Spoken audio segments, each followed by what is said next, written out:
So we're back live, and what's just occurred is shocking.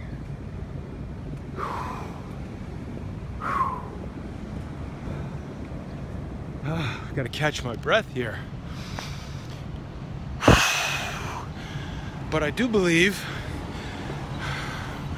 we're about to see Imran exit.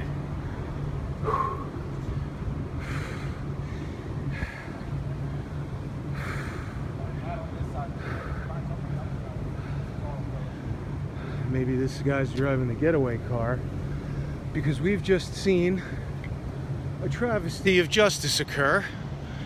A plea deal unlike anything anybody's ever seen, where Imran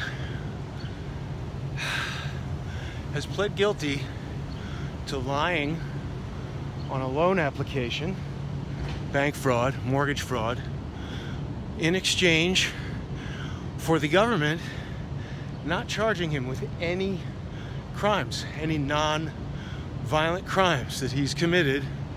All these guys that we're looking at are U.S. Marshals who are eyeballing me. The U.S. Marshals have interviewed me and taken my information because I was speaking with Imran Awan. And now they've taken him out a restricted exit in an effort to prevent me from talking to him. It's quite outrageous. People should be shocked. Michael Mirando, the U.S. attorney who is the prosecutor that Chris Gowan has so much about, how he's investigating these crimes, was not here today. It was some new guy who nobody has seen before, who's just come on the case, Luke Rosiak said to me right out. So where is Imran?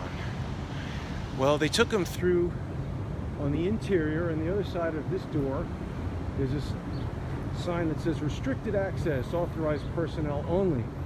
And of course, I'm not allowed to record or even ask questions inside the courtroom. I think they're blocking him from coming out this door, John. Well, John doesn't want to talk to me. That's fine.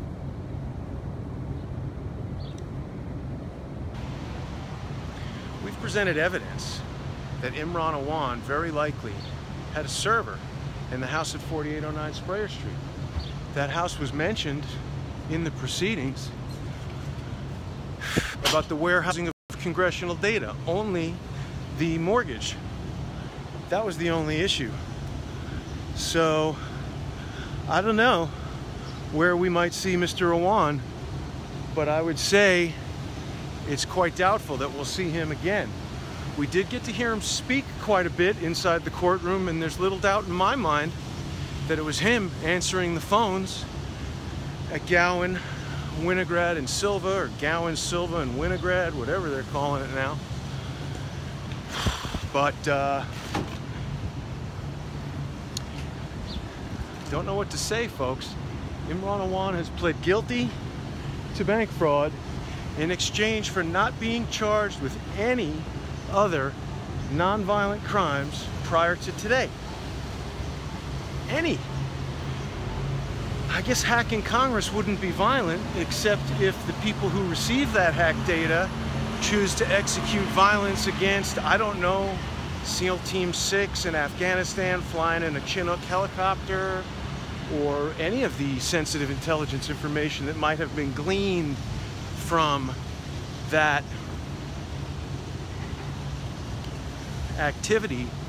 But I mean, what we're witnessing right now are the U.S. Marshals actively thwarting my ability to ask Chris Gowan, to ask Imran Awan what was in the shed at 4809 Sprayer Street. Why was Michael Mirando not here today? Why did Michael Mirando refuse to listen to my evidence about the shed, photographic evidence of a Cox cable internet router, testimony from Andre Taggart? Andre Taggart is a retired U.S. Marine. You guys are marshals? News? I don't know. So now apparently I'm the threat That's interesting. It's so hot.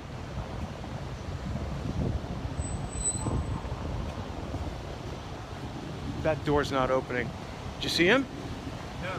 The U.S. Marshals took him out this exit. The U.S. Marshals took him? Well, because what happened was... Was he under arrest or? Well, no. What happened was I went to the pretrial services room. Can I speak to you, Luke? Yeah. It's good to see you. You too. Let me just tell you what happened. Okay. I went to the pretrial services room because he was having his ankle bracelet removed.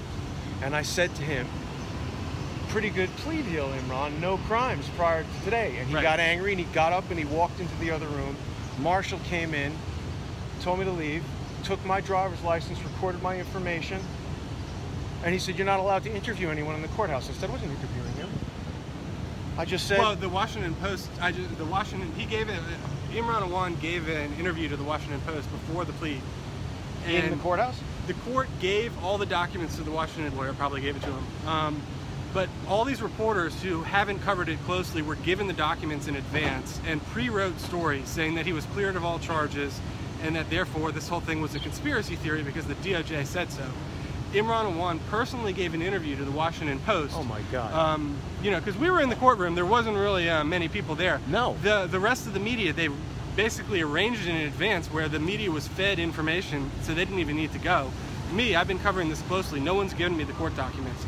So the Washington Post is up with a story right now that they had published within seconds of the plea deal, saying that the government now says that it's all a conspiracy theory, and Imran Awan personally gave an interview saying that Donald Trump picked on him because he has a Pakistani last name. Of course, that omits the fact that Yvette Clarke, a black Democrat from New York, her chief of staff said that Imran Awan's family was in crimes, that the Nancy Pelosi appointed Inspector General, I guess he thinks framed. I guess everyone else, all his stepmom, they all conspired and independently. Why was Mirando not here today, Luke? There was no one at the prosecutor's table other than this one guy who literally has never been involved in the case until yesterday. Wow. Wow. Well, the U.S. Marshals escorted him to protect him from me. To protect him. Out this door. Yep. But he hasn't come out. So I don't know. I mean, the sign said no unauthorized access beyond this point. So obviously I couldn't go, and they were itching to arrest me. I guess Congress should have had a sign that said the same thing, no unauthorized access. Yes, exactly. The IG found that he made unauthorized access. Now the government is trying to backtrack on things that it had evidence of a year ago. We're to believe that all this evidence that they had a year ago has now gone away somehow. Well, Mirando refused to look at the evidence that I presented that there was possibly a server warehousing congressional data in the shed at 4809 Square. They had than that they didn't look at, you know. Why did they do that? He's being protected in more ways than one, obviously. I think when you saw him taken out by U.S. Marshals for his own protection, that was some good bit of symbolism there for the way this entire case has been proceeded. I gotta go because I need to find out. Good talking to you, Luke. I need to get documents for what this agreement is because apparently we haven't seen it. We haven't seen it. Everyone except anyone who's been and why? Because it. The people who have been following it know how to rebut it and say, well, what about this or what about that? Or you've contradicted yourself here. But you go to some idiot like Sean Boebert from the Washington Post, that guy will eat up anything that you know.